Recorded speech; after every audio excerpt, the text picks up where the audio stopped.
بسم الله الرحمن الرحيم.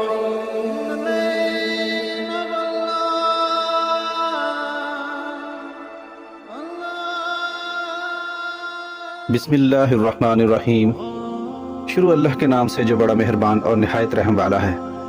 فرانس کی ایک فیکٹری میں کام کرنے والے پاکستانی کے ساتھ خواتین اور مرد حضرات بھی کام کرتے ہیں. فیکٹری میں 50 سال کی ایک فرانس خاتون ایک دن اسے کہنے لگی، سنا ہے کہ تم پاکستانی لوگ عورتوں کے حقوق نہیں دیتے، انہیں گھر میں بند رکھتے ہو اور کام بھی نہیں کرنے دیتے. نوجوان نے خاتون سے سوال کیا کہ آپ کو کام کرتے کتنا عرصہ ہو گیا ہے؟ جواب ملا، جب میں 18 سال کی تھی تب سے نوکری کر رہی ہوں. جواب میں پاکستانی ماں کے بیٹے نے کہا کہ آپ گھر کے کام بھی کرتی ہیں، جاب بھی کرتی ہیں اور آپ کی عمر بھی کافی ہو گئی ہے.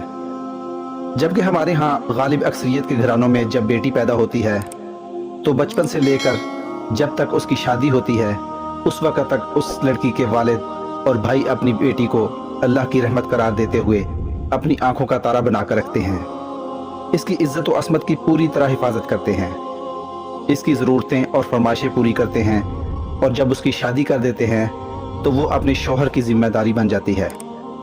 اب اس کی تمام خواہشات اور ضروریات اس کا شوہر پوری کرتا ہے، اور جب آپ کی عمر میں پہنچ جاتی ہے تو تب اس کے بیٹے اور بیٹیاں اس کو اپنی جنت کہہ کر پکارتے ہیں اور اپنی حالت اور پوزیشن کے مطابق اس کی خدمت کرتے ہیں. ہمارے ہاں اس عمر میں عورت کو آپ کی طرح اس عمر میں کام کرنے کی ضرورت نہیں پڑتی. کیا اسے حقوق نہ دینا کہتے ہیں اور کیا گھر میں بند رکھنا کہتے ہیں؟ یہ ہمارا مسلم معاشرہ ہے، یہ ہمارے دین کی تعلیمات اور تربیت ہے، اور یہی ہماری رسم و رواج ہیں. فیکٹری کا وقت ختم ہو گیا اور وہ خاتون چلی گئی. دوسرے دن اپنی ڈیوٹی پر آ کر اس خاتون نے بتایا کہ وہ ساری رات سو نہیں سکی کہ کیا کوئی ایسا معاشرہ بھی ہے جہاں عورت کو پیدائش سے لے کر موت کے وقت تک اتنی عزت دی جاتی ہے.